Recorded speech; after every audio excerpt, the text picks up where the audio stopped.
Assalamualaikum warahmatullahi wabarakatuh.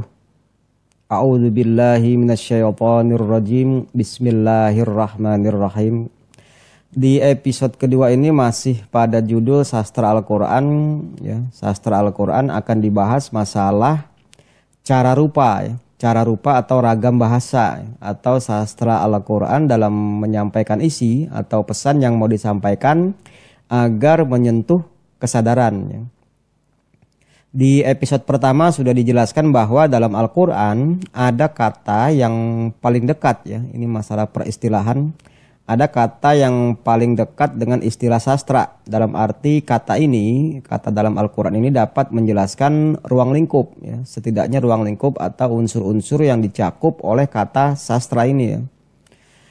Tentunya dalam konteks sastra sebagai teks yang mengandung instruksi atau ajaran atau pedoman ya. Nah, agar mudah dipahami kata tersebut yaitu asitru ya, sama dengan tabir ya. Atau di kata lain as-satru sama dengan Alkitab. Sebenarnya kalau walaupun maknanya berbeda tetapi dalam hal prinsipnya sama saja, dalam arti ada tabir sudah pasti ada yang dibalik tabirnya ya. Ada tabir sudah pasti ada hal yang atau sesuatu dibalik tabir. Begitupun Alkitabah ya. Alkitabah itu adanya Alkitabah sudah pasti ada isinya ya. Kalau diartikan tulisan sudah pasti ada isinya ya. Dalam arti maknanya. Nah, kita ambil dan bahas dulu ya. Kata Alkitabah ini dalam Al-Quran itu disebut Alkitab ya. Alkitab dalam bentuk makrifat jenis maskulin ya. Alkitab itu bentuknya makrifat jenis maskulin. Kalau Alkitabah itu kan jenisnya feminim ya. Lain dengan Alkitab itu jenisnya maskulin. Maskulin ini jenis kata ya, bukan jenis kelamin. Walaupun ada konteksnya bisa juga digunakan untuk jenis kelamin. Jadi nanti ada dalam Al-Quran penggunaan kata dasarnya sama tetapi kata tersebut ada yang berbentuk nakiro atau belum menentu, ada juga ma'rifat ya sudah menentu. Tapi sebenarnya dalam bahasa Indonesia untuk hal itu tidak ada tanda ya, sebagai pembeda khusus yang menjadi diksi ya. Dalam arti huruf atau kata yang tepat yang mewakili kata benda nakiro dan ma'rifat ini. Sebab salah satunya bahasa Indonesia itu makna penafsirannya seringkali membias ya, seringkali bisa membias. Contoh kata buku. Kata buku biasanya untuk buku yang sudah menentu itu dimaknakan sebagai sebuah buku ya, atau buku ini ya, atau buku yang itu gitu. Tetapi dalam hal penafsirannya itu bisa saja membias ya. Sebuah buku bisa bermakna berjumlah satu buah buku. Buku ini bisa bermakna buku yang di dekat saya ini. Buku yang atau buku yang saya pegang ini. Tetapi belum tentu itu adalah bermakna buku yang sudah menentu dalam arti adalah untuk buku yang dipahami oleh pembicara adalah sama-sama sudah dipahami isinya oleh lawan bicara ya gitu. Itu pembiasannya. Jadi agak membingungkan kalau pakai bahasa Indonesia. Tapi tidak masalah ya, yang penting nanti perbanyak saja ayat-ayat yang dipahami agar bisa bulat pengertiannya ya. Lain halnya akan lebih mengena bila membandingkannya dengan bahasa Inggris karena ada tanda ya. Ada tanda yang membedakan nakiroh atau ma'rifat itu ya. Misalnya kata book ya, atau a book. Ini bentuk nakiro, belum menentu buku yang mana dalam arti bisa buku apa saja ya, buku agenda, buku bahasa, buku nikah, atau kata apa saja yang bisa disandarkan dengan buku atau digandeng dengan buku. Beda dengan the book ya, ada kata the di situ, the book sudah makrifat dalam arti sudah sama-sama tahu buku yang dimaksud itu adalah yang dalam ruang lingkup maksud penjelasan si pembicara gitu ya. Dan ini dibedakan ya dengan adanya kata atau istilah the ya, yang digandeng dengan kata book. Jadi bisa dikatakan beda status antara kitab dengan Alkitab ya. Kitab dengan Alkitab ya bisa dikatakan beda status. Alkitab itu sudah menentu, yaitu ajaran Allah sesuai sunnah Rasulnya yang menjadi sebuah buku ya, atau yang dibukukan menjadi Alkitab. Kalau kitab tidak mengenakan atribut alif lam, makanya maknanya belum menentu. Dan dalam Al-Quran untuk kata kitab ini tanpa alif lam disandarkan dengan suatu kata atau kalimat yang menjadi sifatnya, atau dengan kata atau kalimat yang menjadi majemuk ya. Kalau tidak sifat, kalau nggak majemuk. Dan selain dua bentuk ini, bentuk kalimat kata sifat dan kalimat majemuk, ada beberapa yang tidak digandeng ya. Tidak digandeng dengan kata atau kalimat lain yang menjadi kalimat kata sifat dan maupun kata majemuk ya. Kemudian bila kita lihat kesamaan nilai ya, kesamaan nilai dari istilah asitru dan asatru, yaitu sama-sama menunjukkan adanya kulit dan isi. Jadi diibaratkan ada kulit dan ada isi. Yang mana kulit dan yang mana isi? Seperti yang sudah dijelaskan adalah sastra dalam arti teks yang mengandung isi. Isinya merupakan ajaran atau instruksi atau pedoman. Jadi teksnya itu sebagai kulitnya, isinya adalah ajaran atau instruksi atau pedoman. Nah, sekarang bicara masalah Alkitab, dalam Al-Quran kita bisa lihat isi yang dimaksud tersebut dijelaskan oleh surat Ali Imran ayat ke-7 ya. Huwallazi anzala 'alaikal kitab minhu ayatum muhkamatun hunna ummul kitab wa ukharu mutasyabihat. Dia Allah yang menurunkan Alkitab pada Anda. Darinya ada ayatun muhkamatun. Ayatun muhkamatun. Yang demikian itu, nah hunna di sini diartikan yang demikian itu karena menunjuk kepada pihak ketiga, jamak perempuan. Secara bahasa artinya mereka jamak perempuan. Mereka jamak perempuan, pihak ketiga. Tetapi karena yang ditunjuk itu bukan manusia, ya melainkan ayatun muhkamatun, ya bukan manusia, maka menjadi diartikan yang demikian itu, hunna, maksudnya hunna itu ayatun muhkamatun, adalah pokok utama isi Alkitab, ya, ummul kitab. Dan yang lain wa ukharu adalah mutasyabihat. Nah, di sini di ayat ini terlihat dari Alkitab, pokok utama isi Alkitab atau ummul kitabnya itu adalah ayatun muhkamatun. Ayatun muhkamatun di sini kalimat ini merupakan sifat mausuf ya, sifat pensifatan atau naat man'ut. Muhkamat itu menjadi sifat dari ayatun. Jadi muhkamat sifat dari ayat-ayat. Adapun yang lain wa ukharu adalah ayat-ayat mutasyabihat. Mutasyabihat itu menjadi sifat dari ayat-ayat juga. Jadi pada tataran ini ayat-ayat itu mempunyai dua sifat ya. Secara umum ayat-ayat mempunyai dua sifat, yaitu bersifat muhkamat dan bersifat mutasyabihat ya. Sekarang kita bahas dulu apa itu muhkamat. Kita lihat kata muhkamat itu berasal dari 3 huruf pokok, yaitu hakama yahkumu hukman. Ya, hakama yahkumu hukman artinya sama dengan menetapkan atau memutuskan. Di mana masdarnya itu adalah hukman ya, atau hukum ya. Masdar itu kata benda ya. Kata benda jadian.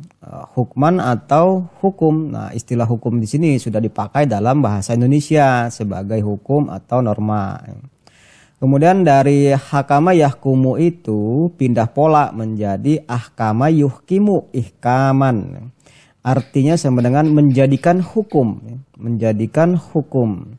Maka kata muhkamat itu sebagai bentuk kata benda penderita. Muhkamat itu kata benda penderita atau objek. Jenisnya jenis feminim. Menjadi artinya sama dengan yang dijadikan hukum atau norma. Jadi ayat-ayat muhkamat adalah ayat-ayat yang dijadikan norma atau hukum. Adapun norma dalam bahasa Inggris disebut a norm. norm, yang artinya sama dengan aturan atau ketentuan yang mengikat. Nah, itu dipakai sebagai panduan, tatanan, dan pengendali tingkah laku yang sesuai dan diterima dalam kamus ya. Kemudian kalimat selanjutnya wa ukharu mutasyabihat.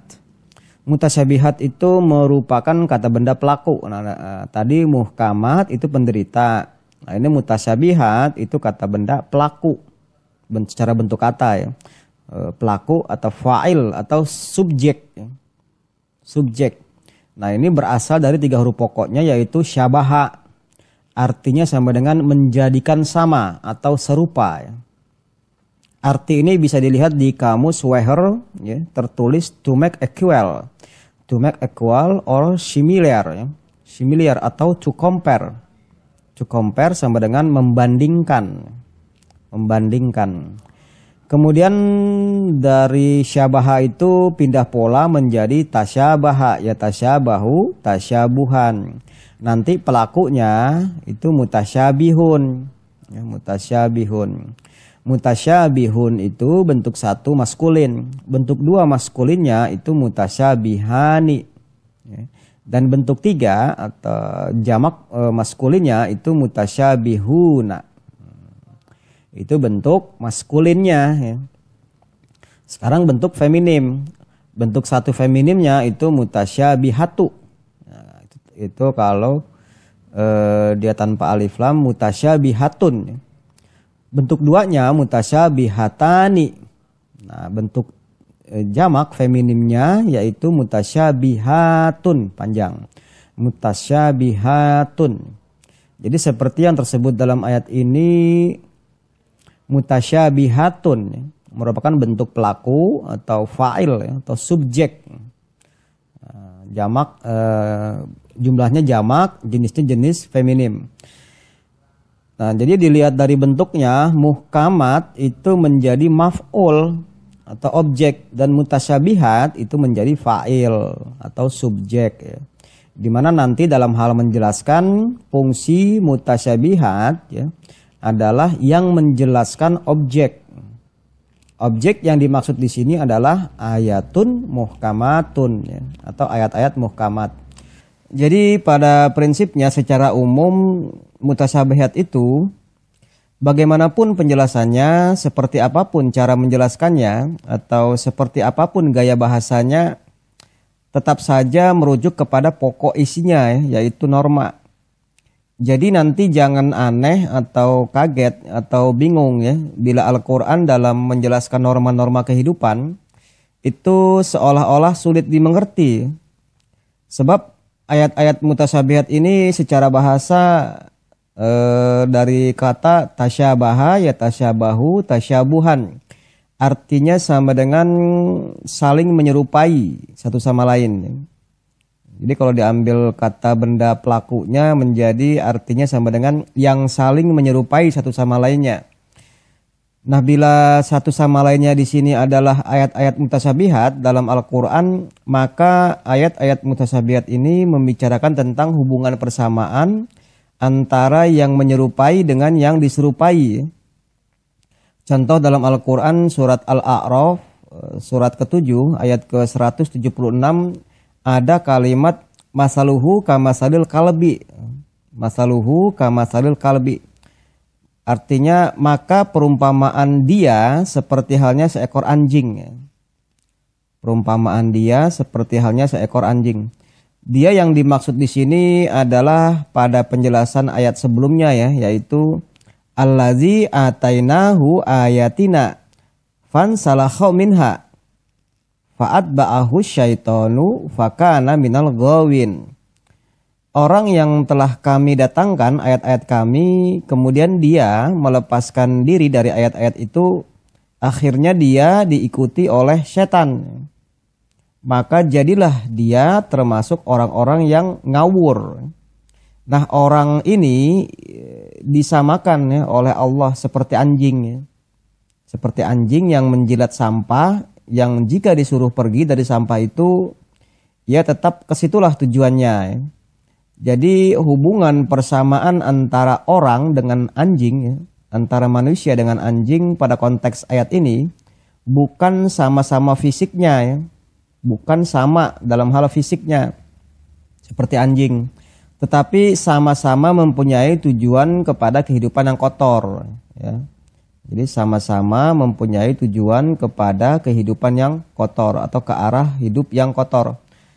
Nah, pesan pokok sebagai hukum atau norma kehidupan yang mau disampaikan dari ayat ini adalah larangan berpandangan dan bersikap hidup ya. Larangan berpandangan dan bersikap seperti anjing ya. Seperti anjing yang sangat menyukai kehidupan sampah ya. Nah, anjing yang sangat menyukai kehidupan sampah atau senilai dengan itu ya. Jadi kembali ke muhkamat dan mutasyabihat ya. Secara sederhana dikarenakan muhkamat itu merupakan pokok utama isi Alkitab, maka menjadi rujukan ya. Menjadi rujukan ketika membaca ayat-ayat mutasyabihat ya. Nah, contoh ayat-ayat mutasyabihat itu seperti surat Al-Imran tersebut ya, yang sudah dijelaskan tadi. Jadi Al-Quran tidak sekedar menerangkan tentang fisik ya. Misalnya fisik nyamuk, laba-laba, anjing, air hujan, semesta kejadian organis dan biologis dan sebagainya ya. Itu hanya cara ya, itu hanyalah cara menjelaskan ya. Cara menjelaskan yaitu melalui semua itu untuk menjelaskan isinya, yaitu muhkamat ya. Yaitu ayat-ayat yang dijadikan norma atau hukum. Jadi ayat-ayat mutasyabihat itu adalah ayat-ayat yang menjelaskan isinya dengan berbagai perumpamaan. Jadi ayat-ayat mutasyabihat itu adalah ayat-ayat yang menjelaskan isi dengan berbagai perumpamaan. Jadi bukan berarti isi Al-Quran itu tidak jelas. Bukan berarti isi Al-Qurannya yang tidak jelas. Hanya saja cara menjelaskannya dengan ayat-ayat mutasyabihat. Dan itu menjadi tabir makna ya. Menjadi tabir makna yang harus lebih dulu. Dalam konteks maknanya adalah perbandingan ya. Perbandingan antara sesuatu yang menyerupai dengan yang diserupai. Dan hubungan persamaan antara keduanya itulah merupakan pokoknya, isinya. Ya. Selanjutnya dari sini timbul pertanyaan, apakah seluruh ayat-ayatnya mutasyabihat? Apakah seluruh ayat Al-Quran itu adalah ayat-ayat mutasyabihat? Nah, untuk menjawab ini tentunya kembali ya, bila dilihat dari penjelasan sebelumnya tentang perbedaan kata kitabun dan Alkitab, di mana Alkitab dengan alif lam ya, sudah kita ketahui adalah seluruh ayat-ayat Al-Quran. Seluruh ayat-ayat Al-Quran. Adapun kitabun itu menjadi bidang-bidang yang dijuruskan. Menjadi bidang-bidang yang dijuruskan. Sebab ada banyak ya, kata-kata kitabun ini tanpa alif lam yang digandeng dengan kata ataupun kalimat. Menjadi kalimat kata sifat ataupun kalimat kata majemuk. Maka dalam kaitannya dengan kata mutasyabihun, maka bidang mutasyabihun atau mutasyabihatun ini seperti nanti akan terlihat pada episode berikutnya ya. Masih pada judul Sastra Al-Quran akan dibahas ya. Demikian kita pending dulu, untuk mana insya Allah nanti akan dilanjutkan pada episode berikutnya. Semoga bermanfaat. Kita akhiri. Wassalamualaikum warahmatullahi wabarakatuh.